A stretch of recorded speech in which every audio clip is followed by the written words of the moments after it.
Lesson 5 for October 26 through to November 1, Violating the Spirit of the Law, read by Dr. Percy Harold.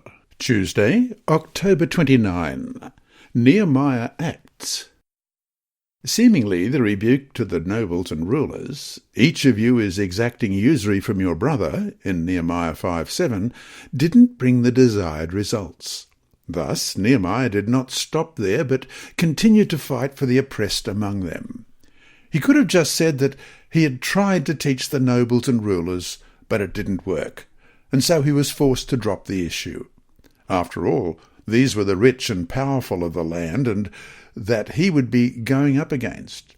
But he was not satisfied until a solution to the problem was implemented, even if he created powerful enemies in the process. Question. Read Nehemiah chapter 5, verses 7 through 12. What are Nehemiah's arguments against what is going on?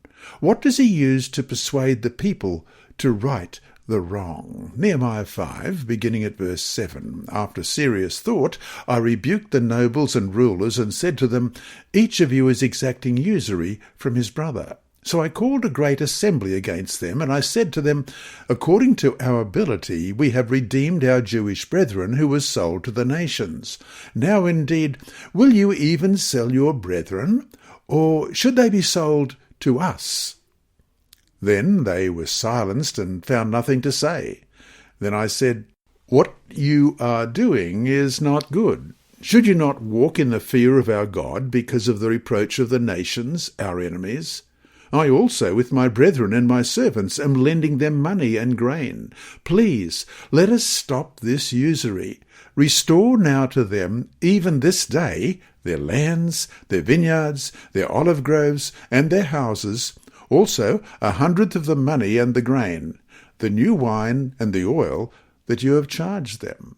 So they said, "We will restore it, and will require nothing from them. We will do as you say." Then I called the priests and required an oath of them that they would do according to this promise. Nehemiah calls a great assembly. All of the people of Israel are brought together to deal with this matter. He is most likely counting on the possibility that when all the people are present, the leaders will be ashamed, perhaps even afraid, to continue their oppression. Nehemiah's initial argument centers on slavery. Many of the Jews, most likely Nehemiah included, purchased freedom for other Jews in servitude to foreigners. Now he asks the nobles and rulers whether they find it acceptable to buy and sell their own people. Does it make sense for the Israelites to buy Jews and give them freedom, only to have them end up as slaves of their own people?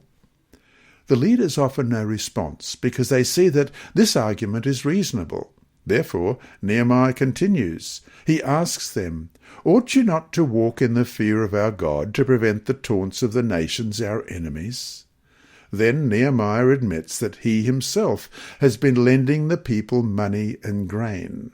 By declaring, "Let us stop charging interest," in Nehemiah 5 verse 10, he affirmed the law that forbade this practice with fellow Hebrews and demonstrated that under his governorship he would like people to be solicitous toward each other. Amazingly, the response is unanimous. The leaders agree to restore everything to the people. And so to finish today, have you done wrong to anyone? Most of us, if honest, would have to answer yes. What's stopping you, in whatever degree possible, from making restitution even now? This week's lesson has been read by Dr. Percy Harold from Queensland, Australia. It is brought to you by Hope Channel, the Sabbath School Department, and through the services of Christian Services for the Blind. A video of this podcast also occurs on YouTube. Remember, God is always faithful.